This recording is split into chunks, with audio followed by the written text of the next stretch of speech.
So hello, ladies and gentlemen. This is Dr. Yad again, and I'm doing the lecture that we've done in the class with Dr. Fana, but I'm going to do it now as a video so you have it also as reference.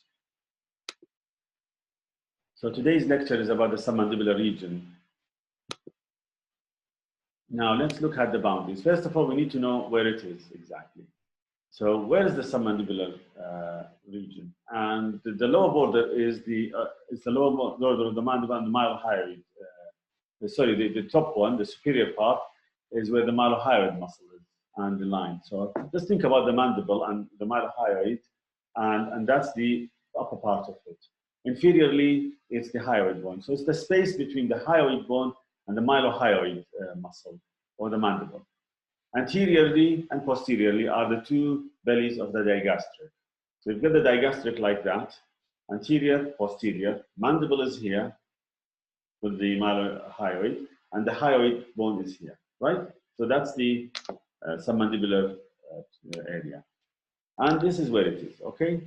So digastric, and this is the space, this is the mandible, this is the mylohyoid muscle, and this is the hyoid bone. So all the structures in between. And it's an important area in our specialty. It has many structures that are related to us. So it has muscles, and a lot of them. There are nerves, there are blood vessels, there are glands and ducts, and there is a ganglion.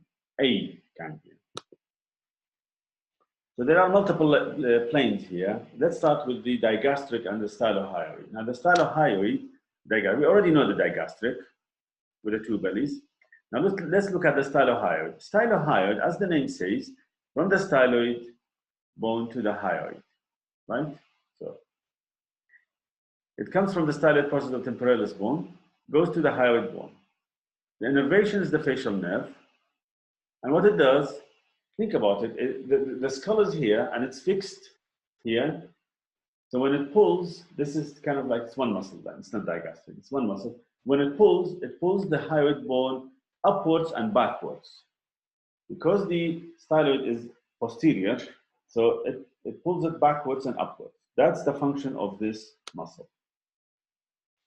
Styloid process, and there are multiple muscles and tendons that are attached to it, and this is one of them. So hyoid to styloid, this is fixed. The bone of the skull is fixed, so it pulls the muscle, the hyoid bone upwards. That's the function. Now let's think about the digastric muscle. What is it? Why is it so important? There are some very important structures that are deep to it. And these are the vagus, accessory, and hypoglossus, 10, 11, 12.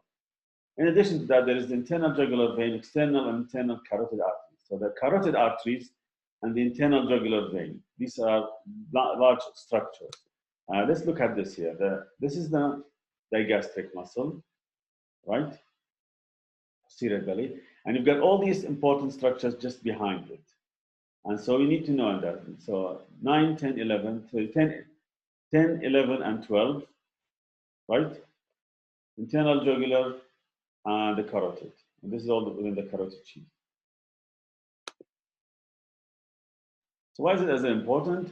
The reason why it's important, because it's connected to the area where the teeth are, and the teeth do get infected. And it's one of the areas where it connects to a lot of other spaces. So via the submandibular region, you can get infections spreading into the rest of the head and neck area and to the body actually. So that is why it's important, because mandibular teeth in the mandible may get infected, and the infection can go to the submandibular region and from there into other areas. So let's look at this here. This is the mandibular gland. Submandibular region. This is submandibular region, as I said, between the mylohyoid and the hyoid bone. So this is from another perspective. And you can see the teeth here can get infected and can spread into all these spaces here. There, downwards, upwards, here, everywhere. And that is why it's important to understand the boundaries of this area. Right? This is a different section. So you can see the teeth here and with their pathway of infection. Let's go and go to the buccal space, submandibular space, buccopharyngeal, pharyngeal, parapharyngeal, retropharyngeal, and pterygomandibular space. There is a lot of spaces here, and we need to understand these spaces and what happens if infection goes to these spaces, because the management of infection in these different spaces is different, from very mild to very serious intervention. So let's look at the second muscular plane, and the second one is after the gastric and the stylohyoid, we have the mylohyoid, right? This is the mylohyoid. So we've got one step deeper.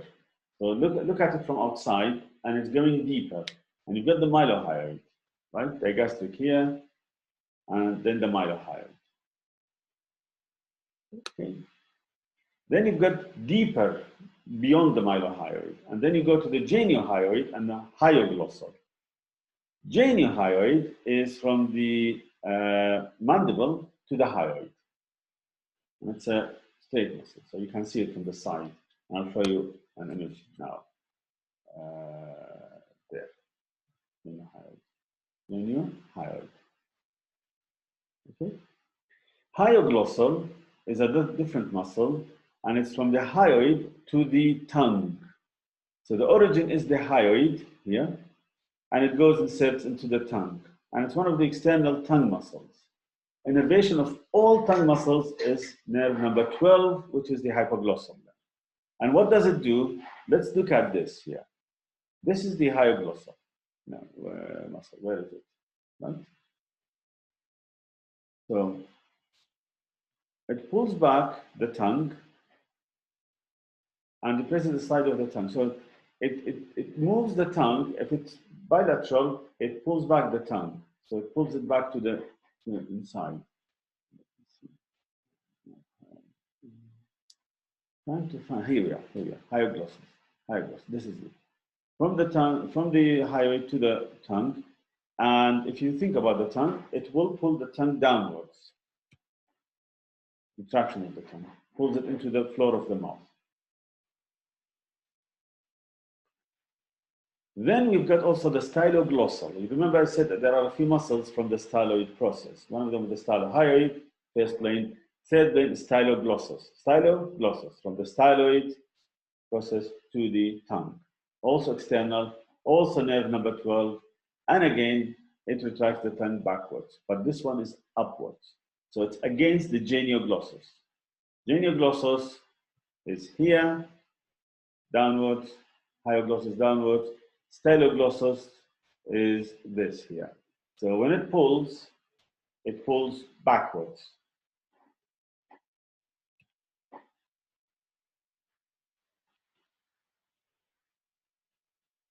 The fourth layer, going deeper, so this is from outwards, as I said, is the superior constrictor muscles of the pharynx, and we will discuss all that in a special lecture, specific lecture about the pharynx.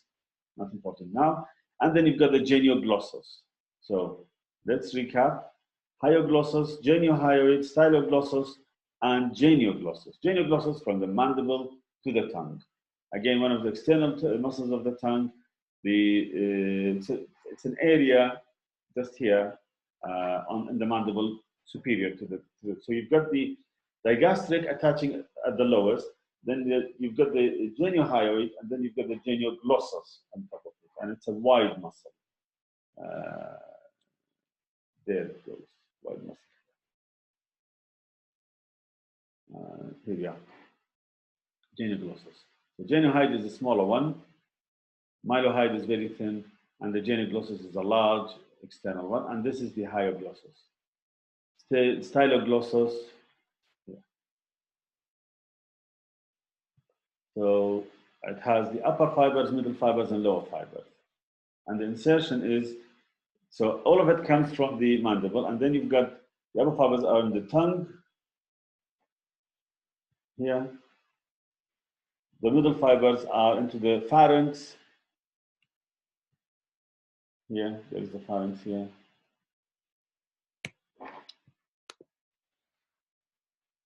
And then the lower fibers are into the hyoid bone, right? Here. So there's hyoid, there's the tongue, and there's the pharynx muscles. The nerve is always number 12, and this one's function is to protrude the tongue. Let's look at this here. If this constricts, it will push the tongue forward a little bit. Okay? That's kind of like against the other ones that pull the tongue downwards or backwards. So this is backwards, downwards, backwards, downwards, downwards, and this is forward. Nerves. Let's look at the nerves. Now, there is an important nerve, which is the lingual nerve. It comes from the trigeminal nerve, and its function is sensory to the anterior 2/3 of the tongue and gums of the lingual surface. So think about the tongue. The anterior two surfaces are the lingual nerve. Sensory, very important, sensory. There are other functions of the tongue. There's also taste. Sensory is 2/3. And the lingual side of the teeth, all of them. Not just the 2/3, but all teeth and the gums. So the gums around the teeth are on the lingual side. Taste comes via the lingual nerve, but the fibers are from chorda tympani, which is from the facial nerve, number 7. We will have a lecture about 5 and 7 nerves later on, but remember, taste of the front 2/3, anterior 2/3, is from chorda tympani, but it is using the pathway, the cable of the lingual nerve. But the lingual nerve is sensory. What is important about this?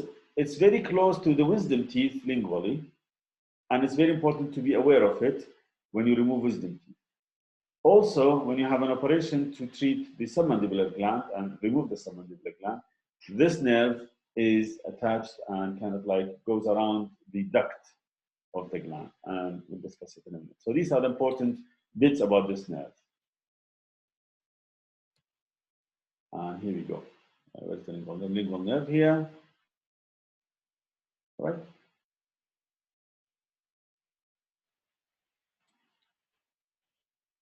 Other nerves. Well, I did mention the hypoglossal nerve, number 12, multiple times, but basically it is motoric.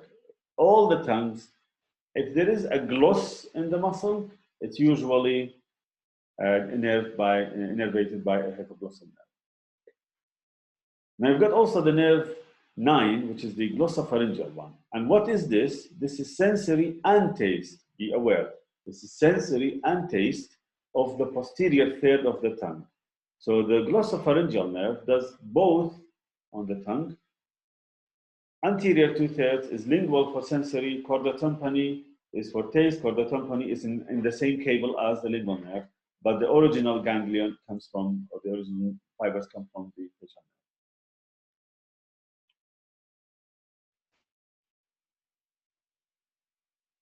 Lingual nerve and the duct. You can see it has that relationship, like it goes around it. Look at these illustrations, which will be also uploaded to the class. Right. Arteries. What arteries do we have? We have a few important arteries. It's the facial artery that comes, both arteries come from the external carotid artery, and we will have the carotid artery in a special lecture as well, hopefully in a week or two.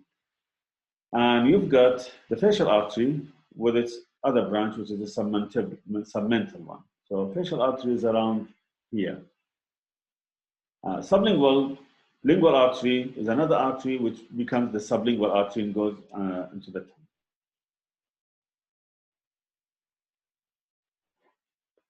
This is the facial artery. This is the lingual artery. So lingual artery becomes sublingual, and facial artery becomes the submental branch. Yeah.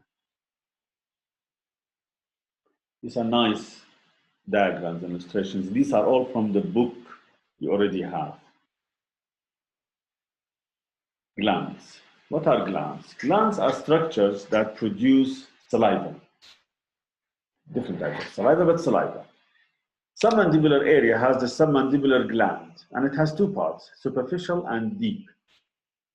It's a mucoserous gland. Mucoserous. Two different types of saliva. The nerve supply is from this. Parasympathetic is from the facial nerve, as I said, called the tympani. So there is that. That's the ganglion here. That's the gland here. And we've got parasympathetic from the facial nerve called the tympani and the lingual nerve. So it goes from facial nerve to chordae tympani connects to the lingual nerve, and then it goes to the submandibular ganglion here, and then postganglionic to the gland, and it's a watery secretion, right? So here we are.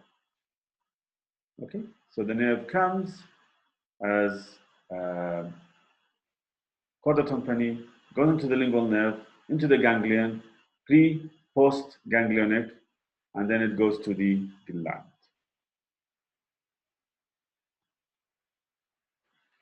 There is sensory, and the sensory is from the lingual nerve. There's sympathetic, and that's from the plexus from around the facial artery. And that makes sticky mucus secretion. Right? More serous, more sticky mucus. And you can see the saliva, sometimes it's thin, and sometimes you pull on it, and it's kind of like honey or creamy. There is a duct where all the saliva is produced, and it goes out into the mouth. And that duct is shared with the sublingual gland, and it's called the Wharton's duct.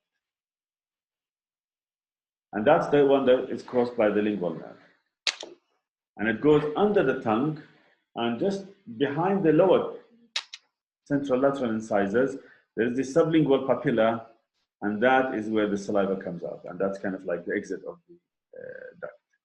Arteries, vascular supply is sublingual and submental arteries. Okay? Sublingual, submental. Sublingual from lingual, submental from the facial. Two parts, deep and superficial. You need to think about this like this. The superficial is from the skin, not from the mouth.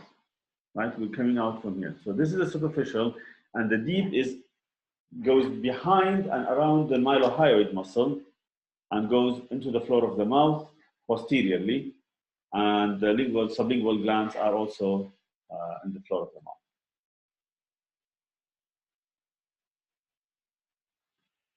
As I said, lingual nerve, chordae tympani, lingual nerve, there's the ganglion, and it goes to the gland here. Okay? Submandibular gland, sublingual gland. But it's submandibular gland. More illustrations. This is the mylohyoid.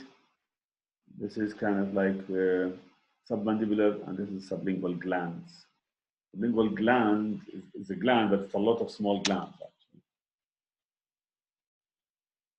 And coming back to the lingual nerve, you can see how close it is to the wisdom tooth. It's very close to it. And sometimes there's some risk of injury to this nerve when you remove the wisdom tooth. So the mylohyoid muscle here, on top of it, to the floor of the mouth, is the sublingual gland. The deep part of the submandibular gland, and this is the superficial one. So if you do the operation from outside, you start with the superficial and it goes behind the mylohyoid muscle. Then there is a sublingual gland or glands. There's a lot of glands here. It's under the tongue, and it's usually involved to the lower teeth. Just look at the lower teeth, and there is kind of like small ducts, small glands there. Mainly it's mucus, mainly the sticky one. Nerve supply is exactly the same as submandibular gland, exactly the same. So parasympathetic from the facial nerve goes to chordae tympani, to the lingual nerve, submandibular ganglia, and then postganglionic to the gland. Right? It's exactly the same. Same, everything is the same.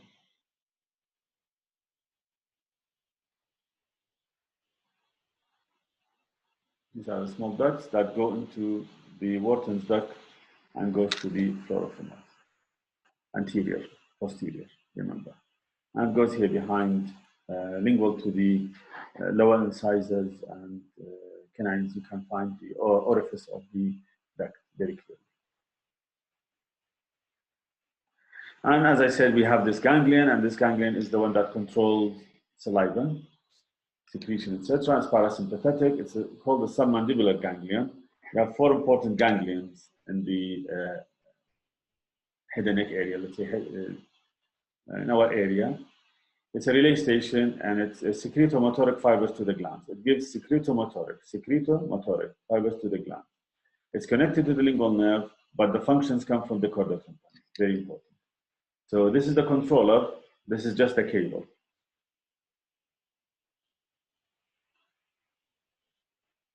Okay. Trigeminal nerve, facial nerve.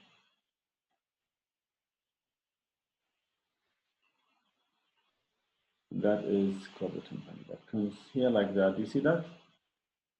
And connects to the lingual nerve and goes with it. So it's kind of like using it as a vehicle.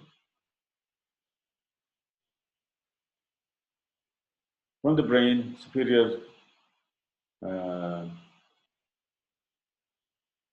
salivary nucleus goes to the facial nerve, caudal tympani, lingual nerve.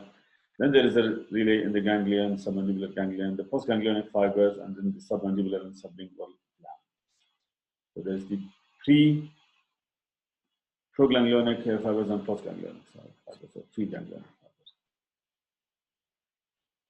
Let's look at swellings and infections, just a little bit. So it's not now the time to learn more about a lot about it. It's just to give you an idea about the anatomy and what its relationship. Why do we learn this here? The infections and swellings are usually come from teeth, from decayed teeth and carious teeth and problems with teeth. Sometimes you can get swellings from the glands and sometimes from tumors. This is very common, teeth. Then you've got also problems with the glands, where the glands can swell. And then you've got also all the types of tumors you can get in the area. And these can go to other regions, especially the infections and the swelling. The swelling is less. I mean, if it's a tumor, it's very slow. The gland stays frequently in the same area, but it's the infection from teeth that frequently goes into the other regions. And I want you to see